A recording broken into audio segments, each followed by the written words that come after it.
যখন হাতে অনেক টাকা থাকে। নব আর কিছু খাবি? যা খেতে চাইবি তাই খাবো।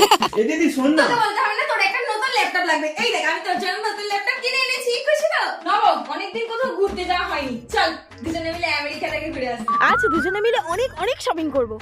ভাই আইফোন 100টা কিনবি? তুই যদি বলিস আজই আমি কিনে আনবো তোর জন্য। যখন হাতে টাকা থাকে না। কতদিন রেস্টুরেন্টে খেতে যাওয়া হয়নি, চল না খেয়ে আসি। আরে ওইসব ফাস্ট ফুড খাওয়া একদম শরীরের পক্ষে ভালো না, খাস না খাস না, আমি তো খাওয়া বন্ধই করে দিয়েছি। কেউ বোঝে না মনের ব্যথায় আমি ভালো না। এই চল না পাহাড় থেকে ঘুরে আসি। বেকার অতদূর পর্বতমালা সিন্ধু দেখতে গিয়ে কি হবে? এর থেকে চল ঘরের পেছনে হেঁটে হেঁটে একটি ধানের শীষের ওপর একটি শীষের বিন্দু দুজনে মিলে দেখতে যাই। কেউ বোঝে না মনের ব্যথা। এই দিদি আমার একটা জামা কিনে দিবি রে? ও কি দেখতে পাচ্ছেন আমার কাছে টাকা নেই বলে আমি চিপসের প্যাকেট চাচ্ছি?